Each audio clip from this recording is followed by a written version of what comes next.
They told him to stop the music. Just like that. No conversation, no warning. He's not on the list, the stage manager said, glancing down the clipboard again. And this isn't an open mic. Noah didn't argue. He wasn't even supposed to be there. He had come with a friend, stood in the back through rehearsal, watched performers adjust their mics, tune their instruments, take selfies under the lights.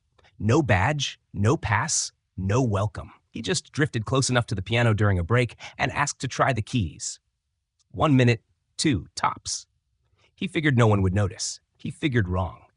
It was a pre-show for a university showcase in downtown Chicago, filled with agents, donors, and the kind of people who never miss a chance to be seen applauding something they don't understand. The Steinway on stage wasn't just a piano. It was legacy. Donations, insurance, prestige. And here was some kid, skinny, borrowed blazer, name tag half peeled from an old job interview, daring to sit on that bench. A voice cut through the room. Get him off my stage. It wasn't a request. The pianist, Marcus Delane, had arrived early. Icon, Grammy winner, alumni turned legend. He didn't yell, didn't need to. His tone alone turned heads. He'll scratch the lid with those cheap buttons. God knows what he'll do to the action. Noah froze. His hands hovered above the keys. He didn't play, didn't speak. The silence between his stillness and their judgment grew sharp enough to sting. Marcus approached. You don't just let someone walk into traffic because they feel like driving, he said, loud enough for the guests to chuckle. This is a Steinway, not a bus stop. Someone in the tech booth whispered into a headset. A volunteer stepped forward to escort him. The audience shifted, unsure whether to laugh, cringe, or look away. Noah stood, nodded once, and walked off stage. That was supposed to be the end of it, except someone recorded it. It wasn't even deliberate. A student tech assistant had been testing a new live stream rig and happened to catch the exchange. Clear audio, good angle, the whole scene. The video never made the official cut, but it made it to the group chat. And from there, it leaked. Nobody remembered his name, just that he didn't belong. 2 years earlier, Noah Mason had entered the back doors of Merriweather Conservatory as a janitorial intern. Not a student, not a musician. He didn't play recitals. He cleaned up after them. He emptied trash bins full of torn sheet music, replaced broken light bulbs in rehearsal rooms, vacuumed floors slick with sweat from performance nerves. But he listened. He listened through the vents and cracks in the doors. He memorized patterns by their echoes. While students practiced, he stood in shadows, mimicking rhythms on plastic buckets, tapping finger drills against mop handles. No formal training, no theory background, just an obsession with how music felt when no one was watching. The staff let him be. He was quiet, polite, efficient. The security cameras showed him staying late most nights, sometimes sitting outside the performance hall long after the lights went down. One faculty member, Professor Tiernan, once found him in the wings, eyes closed, silently following along to a Dvorak quartet with nothing but air and instinct. When asked, Noah apologized, said he didn't mean to disrupt. Tiernan didn't scold him. He watched. Then one evening after a string class canceled last minute, Tiernan asked Noah to come inside. Just for 5 minutes. Just to touch the Steinway in the back room. Noah didn't touch it. He sat and placed his hands on his knees for a full minute, then lifted them to the keys like he was remembering an old promise. He played something soft, unfinished. It wasn't a sonata. It wasn't anything the professor recognized. But it had shape. It had memory. Tiernan didn't say a word until Noah stopped. Then he asked one question. What was that? Noah shrugged. Just sound I can't stop hearing. That was the first time someone believed him. But believing wasn't enough. When Tiernan tried to register Noah for an open composition workshop, he was blocked. Not a student. No credits. No credentials. When he applied to the scholarship committee under special creative consideration, they laughed. You want us to hand one of 5 spots to the janitor? So Tiernan took another route. He submitted a short clip, anonymous, unedited, recorded during one of Noah's late-night sessions. Just audio, no backstory, no pitch. It was ignored. The file sat unopened in an inbox for 6 weeks. Then, without warning, it resurfaced. A podcast producer from New York looking for undiscovered musicians stumbled on the clip through a colleague who was archiving forgotten submissions. She played it once, then twice. Then she featured it on a late-night segment titled The Song with No Name. Within hours, musicians began asking for sheet music. Composers asked who wrote it. Producers asked who played it. No one had answers until someone recognized the bench squeak, the faint scuff of boots, the specific echo of Merriweather's practice hall. And a name surfaced, Noah Mason. A week later, he was trending, but he didn't know, because Noah didn't own a phone. He was still sweeping backstage when the conservatory got the call that would change everything. The voicemail sat in the admissions office for 2 days. Nobody checked it because the assistant was on leave, and the replacement didn't know the password. By the time someone played it, the voice of the producer was already halfway hoarse from trying to reach someone, anyone, who could get her in touch with the pianist from the clip. When the dean heard, he thought it was a joke. Then he listened to the track 3 times. Called in 2 faculty members to verify it wasn't AI. Then, finally, he called Professor Tiernan. Tiernan didn't answer the phone. He was on a train to Ohio, visiting his sister, and didn't carry a smartphone. But when he got back and heard the message, he didn't tell anyone. He went straight to the basement and found Noah scrubbing out coffee stains from the orchestra lounge carpet. Noah listened quietly as Tiernan explained. The podcast, the messages, the calls, the invitation. They want me to perform? Noah asked. More than that, Tiernan replied. They want you to open. He didn't answer right away. Not because he didn't believe it, but because he wasn't sure the world really meant it. The gala was 3 months away, held at the Lucent Hall in New York City, broadcast to over 50 countries. Theme, Voices Unheard. An event designed to showcase musicians outside traditional systems, self-taught, displaced, rejected. They'd already booked 4 acts. They wanted Noah as the 5th, the final, the closer. The conservatory didn't know what to do. Some argued it was good press. Others panicked. He's not affiliated. What if he bombs? What if it reflects badly? A few quietly pushed to block his appearance by pressuring the gala board. But the board didn't flinch. They weren't asking. They were announcing. Noah Mason would perform solo to close out the Lucent Gala. Tiernan handed him the formal letter, printed on heavy cardstock, engraved at the edges.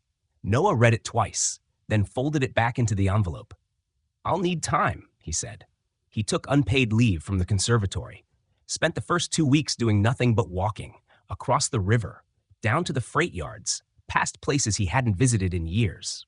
When he came back, he didn't go to a studio. He went to the same busted piano in the old recital room, the one with 2 cracked pedals and an uneven G sharp. He played, but not for practice, not for the stage, just to listen. He didn't write down anything, didn't record. The sound had to come raw, alive, breathing. Tiernan offered to bring in a coach. Noah declined. If it's not mine, it won't sound like me. Meanwhile, online momentum swelled. Someone linked the anonymous clip to a grainy video from 2 years earlier. The one from the rehearsal, the confrontation, the insult. Suddenly, the story wasn't just about the music. It was about the moment he was told to stop, about the line. You don't let someone walk into traffic just because they want to drive. Memes appeared. Think pieces, threads, support poured in from unknown musicians, from music teachers in underserved schools, from high school students who said they never fit in until they heard his piece. One tweet went viral. He didn't just play, he translated silence. Back at Merriweather, the board held emergency meetings. They issued a formal statement. The conservatory celebrates all forms of musical excellence and remains committed to fostering inclusion. Tiernan read it and laughed. The gala approached fast. They sent wardrobe options. Noah wore his own. They sent him travel accommodations. He took the train, a quiet corner, window seat, notebook in his lap. He didn't write a set list. He just wrote 7 lines, each one a memory. Not lyrics, not notes, just moments. Just moments. Knocking on a locked practice room door. Sound of a mop bucket rolling over cables. B-flat echoing in the hallway after midnight. A child humming to themselves on the subway. A cracked key that still rings true. A radio left on in the janitor's closet. Silence that isn't empty. The night of the gala, backstage pulsed with tension. Artists tuning, vocalists pacing, techs adjusting mics and lighting cues. Noah waited in the side corridor, just outside the light. The producer came by once, offered him water, asked if he needed anything. He said no. The MC gave his final introduction. Then came the moment. Closing our evening is a performer you won't find on any list. No formal training, no conservatory diploma, no label, just one thing: sound. Real, unshaped, and unforgettable. Please welcome Noah Mason. The hall didn't erupt. It held still, as if the crowd sensed something different was about to happen. Noah walked onto the stage. No music sheets, no band, just a bench and a grand piano under dimmed lights. He sat. The audience leaned forward, cameras held tight. He didn't announce the piece, didn't title it. He played. It wasn't clean. It wasn't symmetrical. It wasn't built for ovation. But every note felt like a door opening. Somewhere in the back row, a man closed his eyes and remembered his grandmother's breathing before she passed. A teenager in the balcony reached for their partner's hand without realizing. An elderly critic stopped writing and let the pen rest. Noah didn't play a song. He pulled the thread of a life and laid it bare. When he finished, he didn't bow. He simply stood and walked away. And the world did not cheer. It listened. The video surfaced before sunrise. It wasn't supposed to. Someone in the control booth had taken a personal recording on their phone, 47 seconds, shaky but clear. No titles. Just Noah, alone on stage, playing something no one could name. By the time the gala organizers asked them to take it down, it had already been reshared across forums, clipped into reaction videos, and quoted on morning radio shows. A cellist in Barcelona posted it with a caption, "I thought I'd heard everything." In Brooklyn, a late-night DJ looped a section and whispered, "This isn't a song, it's a confession."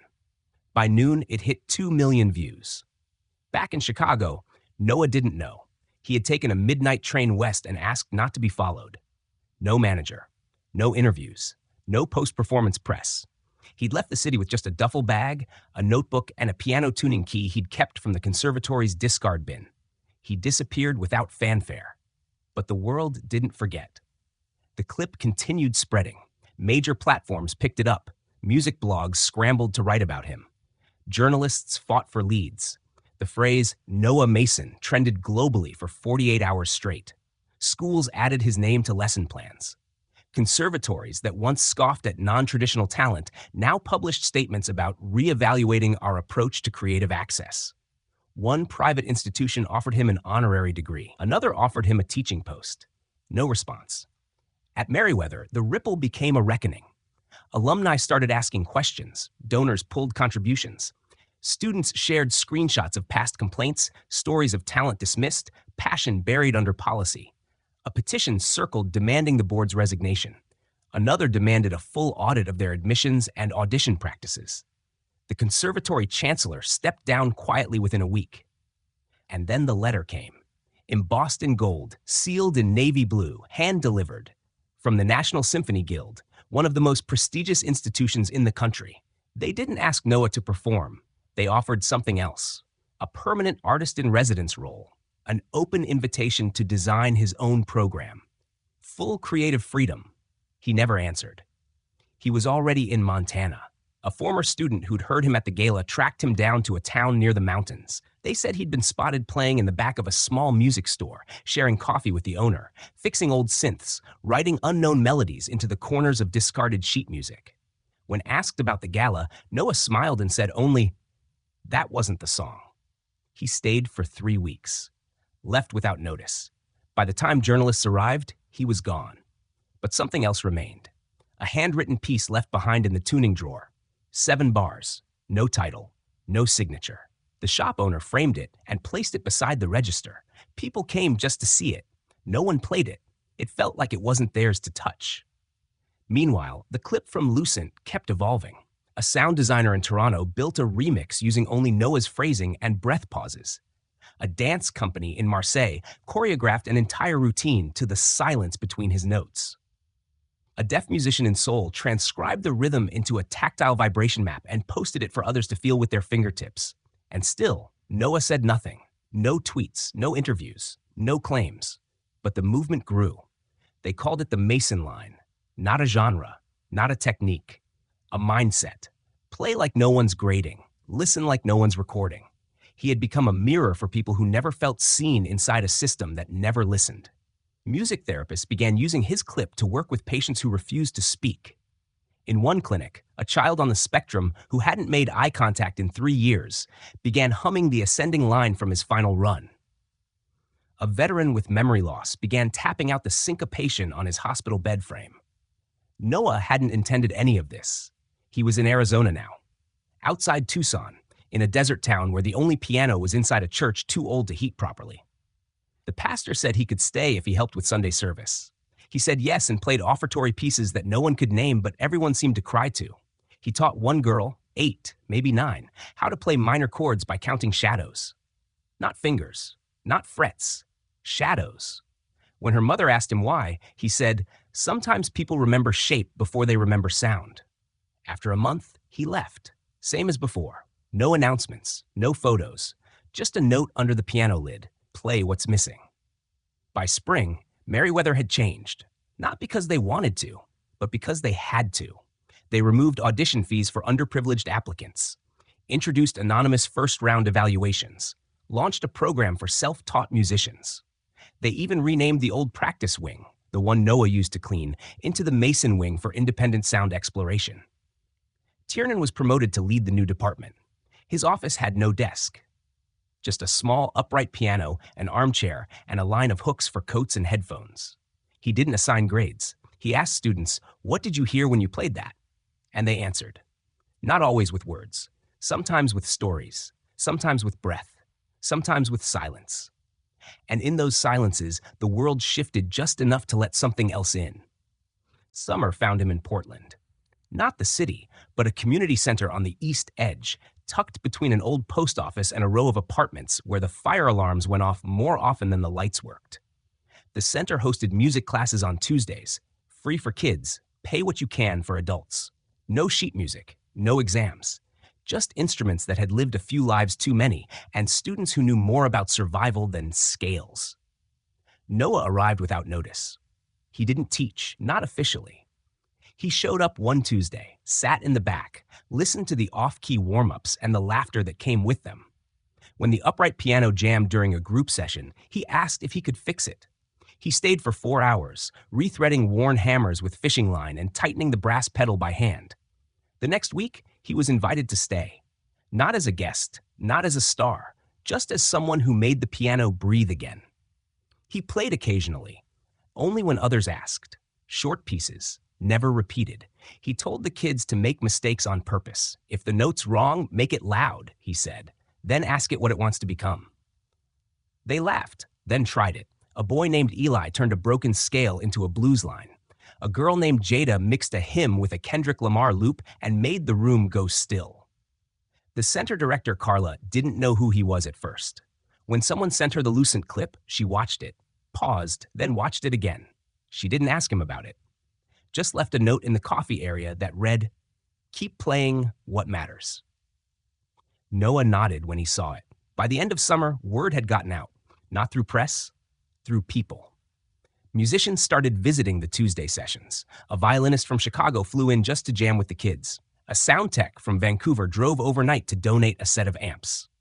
A composer from New Orleans sent hand-printed rhythm cards with Braille overlays. Carla created a program called Playground, an open network for musicians with no credentials, just stories, no auditions, just arrival. Noah's name was never used on the website, but everyone knew who started it. And then the letter came. This time it wasn't from a guild or a label. It was from a girl in Ohio, 12 years old, diagnosed with auditory processing disorder. Couldn't handle loud music, sharp tones, sudden shifts. Told by multiple therapists that music just wasn't for her. Her sister helped her write a melody. 4 notes, simple. Sent by mail with a note. "If you hear this, maybe you can help me hear too." Carla found the envelope and handed it to Noah on a Friday. He read the note, played the 4 notes once, softly, then didn't say anything for 3 days. On Monday, he left. He didn't tell anyone where he was going. Just left a folded page on the piano, a map with one word written across the state of Ohio. Listen. 3 weeks passed. When he returned, he carried a recorder in his pocket, not digital, but wooden, hand-carved, the kind given to school kids in first music lessons. He said the girl's name was Sky. He said she taught him how to write without pressure. He gave the recorder to Eli, said find something soft to play into. Eli played it into a drawer full of marbles. The sound wobbled, cracked, echoed. It made Jada laugh so hard she dropped her keyboard. Noah called it their first duet. That fall, the center was offered a city grant. Carla declined. Instead, she posted a message asking for sound donations, not money. Sound. Within 2 weeks, they received a mason jar of sea breeze from Nova Scotia, a cassette tape of bus brakes from Nairobi, a box of wind chimes made from broken hair clips in Manila, a shoebox labeled Dad's Whistles from the kitchen. Noah spent 3 nights cataloging every sound. Then he wrote something new. Not a song, a map, a sound map. Each student got a section, not based on skill, based on memory. The piece debuted at a block party that winter. No stage, no tickets, just folding chairs and neighbors. Snow fell halfway through, but no one left. Noah didn't play. He just sat in the back, watching Jada lead the final piece with nothing but a loop pedal and a wooden spoon against a water jug. When it ended, someone from the city council asked if he'd accept a community award. He smiled, then pointed to the kids. They're already louder than I'll ever be. Later that week, Carla found another note under the piano lid. Going east, music's waiting there. He was gone before sunrise. Fall found him in Vermont. No one knew exactly when he arrived. The music teacher at a small private school in Wyndham said he just showed up one morning, holding a second-hand keyboard under one arm and a dented thermos in the other. The teacher, Mr. Penn, had been following Noah's trail since the Lucent clip, not as a fan, but as someone looking for proof that what he believed about music was still true. The school didn't have a music program. It had a room with a piano missing 3 keys and a box of recorders most kids used as lightsaber props. Mr. Penn taught general arts, sometimes math. Twice a week, he hosted something called Sound Lab, which mostly meant putting on jazz records and asking students how the songs made them feel. He gave Noah a corner. No questions, no requirements. Noah didn't introduce himself. He set up the keyboard on a windowsill and started showing the kids how to use silence as a bridge instead of a void. They didn't understand at first. Then one girl, a 5th grader who only spoke in sign language, played a melody on the glockenspiel without looking up. Noah copied it on the keyboard. Slower. Then again. Then changed one note. She smiled, nodded, and added another bar. The piece they built was called Halfway Home. It had no lyrics, but everyone understood what it meant. Word spread. A documentary crew showed up. Noah declined an interview, said they could film the keyboard if they wanted, not his face. They stayed 2 days, filmed the kids rehearsing. One clip showed a student saying, "He doesn't teach. He just listens until the music tells him what to do." The clip went viral. Again, only this time it wasn't just musicians responding. A mother in Alabama posted a message. Her son, nonverbal since birth, had tapped out a beat with his fingers after watching the video. A group of veterans at a rehab center in Minnesota said they used the melody from Halfway Home during morning meditations. A teenager in the foster system in Phoenix sent a handwritten note, "You made space for me." Noah read every letter, then didn't reply. He wrote music instead. Each one was based on a sentence, a gesture, a silence too full to ignore. He didn't keep copies. He mailed the originals back with no return address. One track, titled "The Breath You Left Behind," was sent to a woman whose daughter died during childbirth. Another, "Forgiven Tempo," went to a man who'd spent 14 years in prison and had just learned how to read again. A third, "The Forgotten Heart," was received by a nurse whose husband no longer remembered her name. Noah called it echo work. He didn't post about it, didn't share it with friends. But every time someone wrote to him, he answered through keys and timing, through pauses, through the weight of held notes. Meanwhile, Meriwether Conservatory announced its most radical policy shift in a century. They opened auditions to students without formal training, launched a scholarship for underrepresented composers, added a new admissions path titled Alternative Voice Track. Submissions were accepted via humming, tapping, audio clips recorded on flip phones. One entry was just a voicemail of a grandmother singing to her baby. Tiernan became the new director of curriculum. His office didn't have a door plaque, just a paper taped to the wall for the ones who listened in silence. Noah didn't know any of it was happening. He was already gone again, this time to Nova Scotia. A coastal town with more seagulls than people. He stayed in a cabin loaned by a librarian named Helen, who said she didn't believe in noise-canceling headphones because even silence should have edges. He played at the town cafe, not on the piano, they didn't have one, but on mismatched bowls lined with dried beans and spoons strung with fishing line. He asked each customer what sound reminded them of home. One said the clink of glass bottles in the morning recycling truck. Another said the slow squeak of a wind vane in winter. A third whispered, the silence of snow before it lands. He wrote all of them down, then built a piece using only those textures. It wasn't beautiful, it was real. The villagers didn't clap when it ended, they just breathed deeper. That night, someone left a loaf of warm bread outside his door. No note, just a gift. The next morning, he left. Back in Wyndham, the school principal found a package in the mailroom.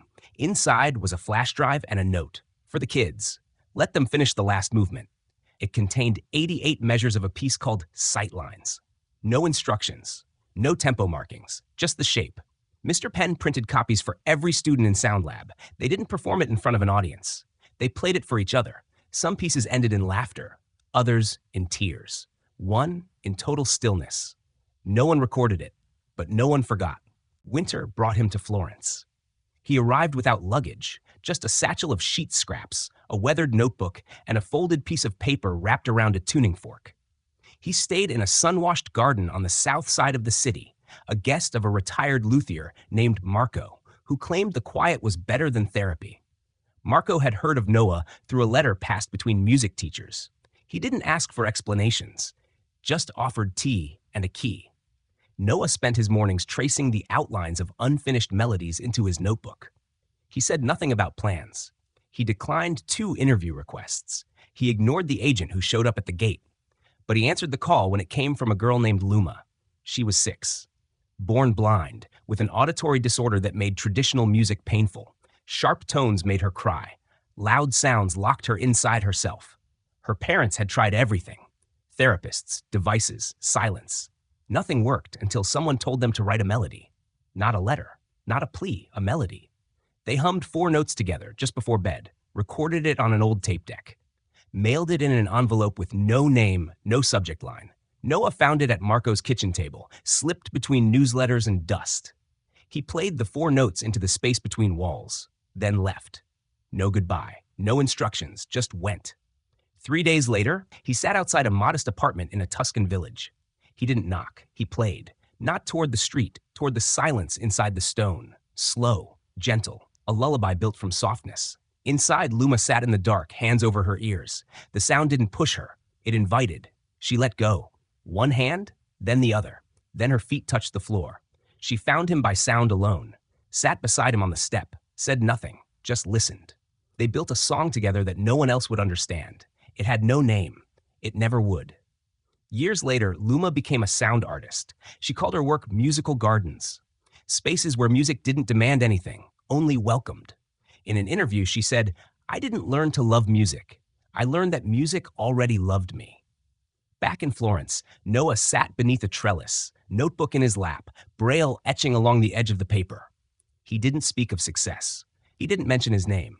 He said only, "Let the music speak. That's all I've ever wanted." That month, he was nominated for the Artisan Prize, the first blind, unaffiliated, self-taught musician ever considered. He didn't respond. He didn't need to. The world was already shifting. In New Orleans, volunteers handed out keyboards instead of toy weapons in after-school programs. In Oslo, a conservatory rewrote its audition policies. In Nairobi, Braille music requests tripled in 2 weeks. None of it was asked for. It simply followed his echo. At Merriweather, Tiernan returned, this time not as a professor, but as the director of inclusive curriculum, a position that hadn't existed until alumni and donors demanded it. His office plaque was small. It read, "We hear you now." Noah never visited, but his presence lingered. Victor Bell, the pianist who once called him a liability, had not spoken publicly since the gala. His agent issued statements about artistic reevaluation. But behind the scenes, Victor sat in an empty classroom at Merriweather, watching Noah's lucent performance on a VHS tape transferred from digital. He played it frame by frame. Noah had played things Victor used to know, before the fame, the applause, the expectation to be pristine. Before he stopped bleeding into the keys, Noah never had that choice. And that's what cut deepest. In a cafe in the Alps, a woman received a composition written in green ink. It was built from the rhythm of her son's wheelchair wheels on tile. She cried. Not because it was sad, because someone had listened. In Cairo, a school teacher projected sightlines onto the classroom wall. Her students, most of them orphans, used hands and humming to finish the last bars. They never knew Noah's name, but they felt what he left behind. Noah continued moving, never lingering. A train to Kyoto, a monastery that whispered with paper walls and bells too soft to name. He asked for no room, no attention, only a quiet place to hear his thoughts. He walked barefoot in the garden, collected sound the way others collect seashells. One monk, nearly blind, wept and said, "I never believed I'd hear someone play in the language I dream in." They gave him a bell. It made no sound, just shimmered when moved. He wore it on his wrist from that day forward. Back at Merriweather, the campus transformed. A new wing, open floor plans, tactile architecture, glass walls that carried vibrations. No portraits, no busts, only a single quote engraved in stone. Silence is not the absence of sound. It is the presence of everything waiting to be heard. The students called it the Bellamy Wing, but Noah never visited. He was already heading west. Spring followed him through Portugal. He walked along the western cliffs where the land gave way to sea, where the wind didn't ask who you were or what you'd done, only how long you'd stay still enough to listen. He carried no instruments, just a small recorder carved from olive wood, a bell that made no sound, and a notebook full of unfinished scores. He wasn't hiding. He was arriving. He stayed in a fishing village built between stone and salt. The people didn't recognize him by name. They welcomed him the way they welcomed the weather, part curiosity, part trust. He spent his mornings in the back room of a cafe that smelled of citrus and ash. The piano there hadn't been tuned in decades. Keys stuck. Some wheezed, but it sang.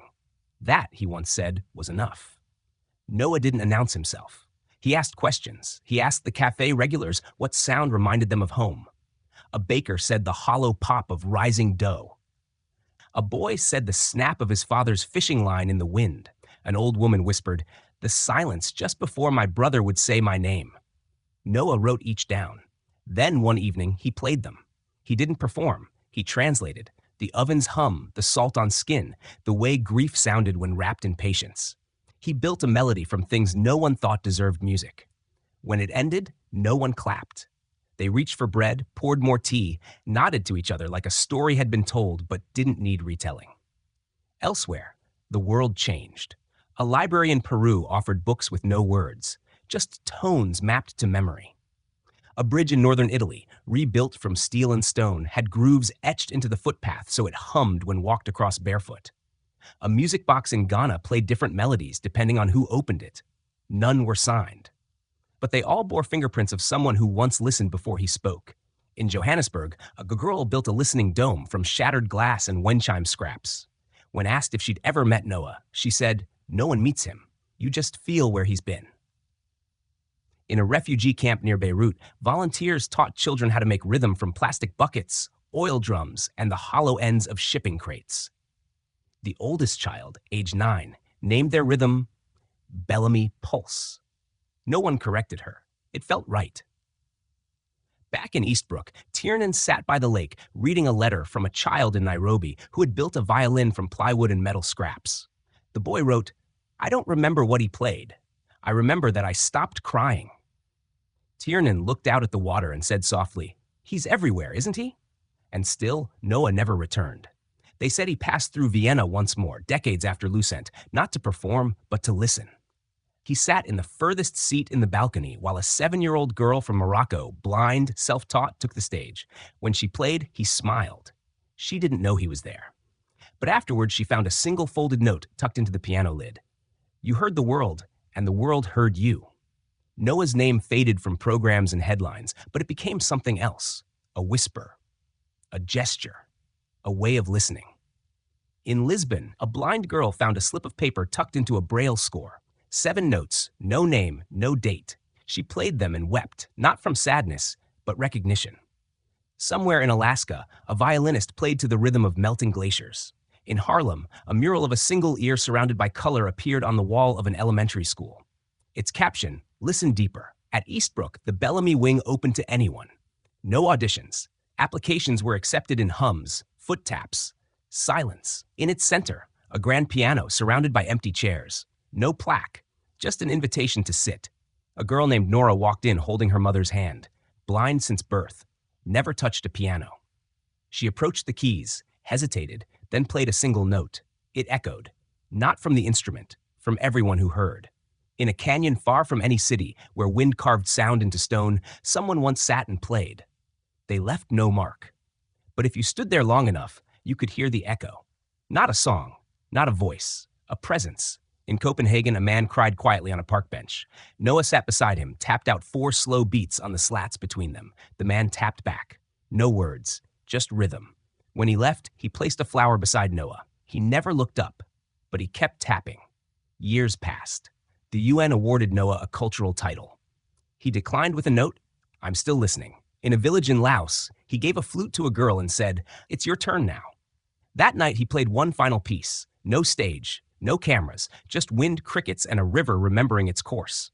When the sun rose, he was gone. No obituary, no monument, just music left behind like footprints in water.